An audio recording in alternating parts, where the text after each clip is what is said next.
how you can play the Danish Gambit, which begins with the center game. After this move, you allow your opponent to capture the pawn at the center, and then you'll offer another pawn. Now you might say that your opponent can even take it. Then what you'll do is develop your bishop. Now your opponent might be shocked. He would be saying that what are you doing? Over here your opponent will capture the pawn and then you'll take it. Now you'll have two open bishops, right? So this is the advantage of the opening which I'm going to teach you, and that is the Danish Gambit accepted. So with the Danish Gambit, you may observe that I have given 3 pawns to black. Now you might say that 3 pawns are a lot. Like why? What are we getting after sacrificing that 3 pawns? And what is the main reason of it? Why are we doing it? Because the main reason is to develop all your pieces. Now what you have to do is simply take out your knight, other knight and castle. That's it. Your piece activity, your central control and the king safety all will be maintained after these moves. So this is the main plan of Danish Gambit.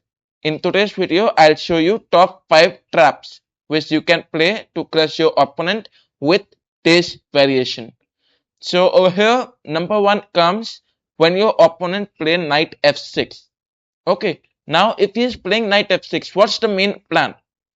So his main idea is to attack your pawn. Now how can you protect your pawn? That's the question.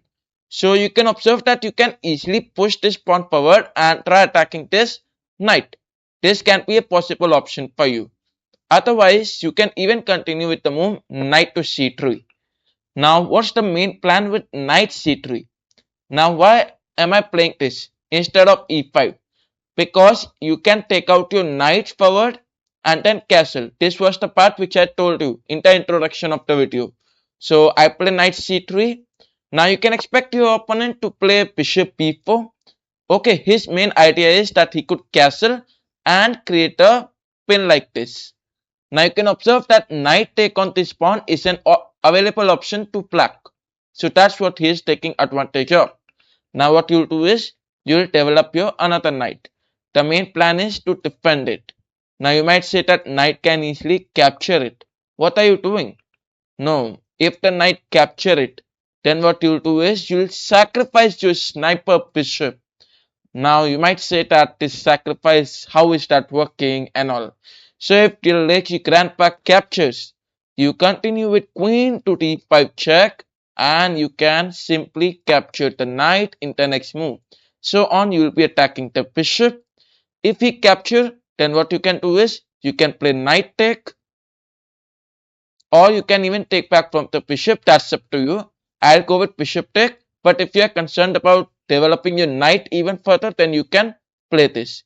So knight take on c3 and this is how you will continue. Now what's the advantage?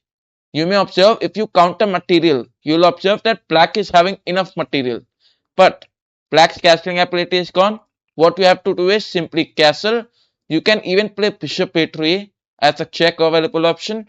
The main plan of knight takes c3 is you can move knight here and then after castling you can bring this rook to e1 and attack it further.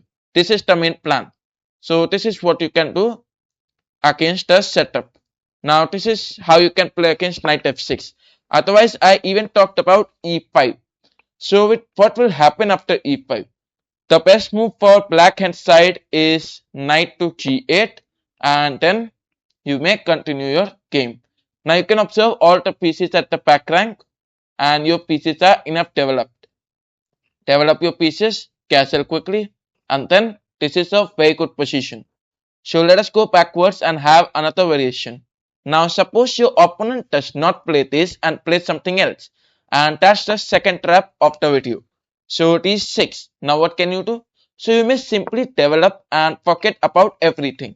Just develop. As I have told, play knight f3, knight c3 and castle. That's it. So bishop comes to g4. Now if we play bishop g4, what's his idea? His idea is to create a pin. Okay, what will you do? So you will sacrifice the bishop. Now you might say that the sniper bishop can be easily captured by the king. What's the main plan of sacrificing? Well, so you'll sacrifice the knight also. Now, if your opponent captures, then you may simply capture the leachy girlfriend. Otherwise, if he is concerned, if the king is quite concerned about his girlfriend or the future wife, then he may not, try to capture this. So you can expect something like king to move, then knight take on this. Otherwise, if you say that the bishop over here, oh sorry, bishop cannot even move because this is a check, right? So the king has to move. Yeah. So king over here and then knight take on bishop. So that's a very easy win. Otherwise, I also find queen d5 check as an available option. Okay, so this is how you can play, and that's a very easy win for you. That's it. So let us go backwards and have another variation and the third variation. So knight c6, the third trap. What will you do now? So you may continue with knight f3. The main idea is simple. You are developing. Knight f6. Now he is playing knight f6. As I have told, you can play e5 as an available option. If we try knight e4, now you all might say that knight e4 was an available option. If we don't play knight backwards, then he can play it here, right? So what can you do? Once again, you sacrifice the bishop. If your opponent take it, you play queen d5 check. Ultimately, you can take the knight. And once again, that's a very easy win. Let us go backwards and have another variation. And this time, the fourth variation, the queen to g5. Okay, now what is the main motive of this? So many players as black, they think that let us take out the queen quickly and attack this. Ultimately, he expect that you move the bishop backward. This is what black is expecting from you. Now what you have to do is to simply take out your horsey, order your horsey to jump, and if your opponent's queen capture your pawn, you may say that your pawn gone like that. No, not at all. You will play rook to g1 and attack the queen. Ultimately, the best move for black is queen to x3, and then what we are going to do is sacrifice the bishop. If we take it, the knight check, and that's an easy win for you. Otherwise, if we ignore and play something like this, king to e7, what you may do is simply go on with rook g3, and over here you can expect queen x6 as the response. Then what you may do, queen b3 for defending. All your pieces obviously are completely developed. He lost his castling ability, so that's a very good win. Otherwise, if you play king here, then you may continue with sacrificing the rook. If you expect your opponent to take it, then you may also take it. Double bishops attacking the rook, and obviously you are getting that rook in the next move. So you can simply take it and win the game. Otherwise, if your opponent does not take and play knight e7, try to be smart and all, you can play rook to g3. The bishop here attacking the rook and the rook attacking the queen. So that's a very easy win for you. Now let us have the final variation, and that is if your opponent continues with the move pawn to d5. Now this is very important for you all, to the ones especially who are learning the Danish Gambit.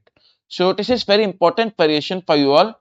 After the move d5, what is happening is your opponent expect you to capture back from the pawn and block the bishop diagonal.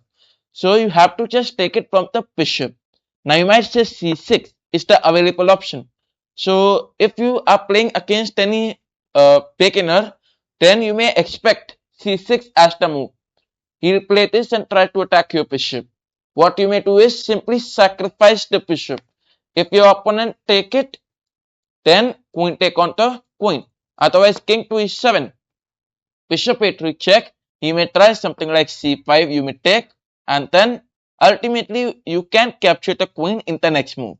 Okay, so these are the traps which you can play in the Danish Gambit accepted. Now you all might say that how can we play against this, right? So against this trap, let me tell you the most easiest way.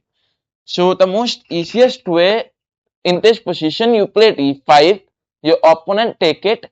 Now instead of playing c6, you can play knight to f6 and attack the bishop. Now you might say that the bishop can still take it. because the king take, then the queen take on queen, right? So you must be a strong man by sacrificing your queen. After he take it, you will play bishop b4 check, and then you will take your revenge by capturing the queen in the next move. So you play knight c3, knight d2, whatever you may go on with. Rook take on queen, rook attacking this. If you try rook here, knight take on this. Why? Because knight cannot take it. Okay, so that's enough. This is how you can crush the Danish Gambit. So if you enjoyed the video, you may like the video, and thanks for watching. And do subscribe to the channel if you are the new one.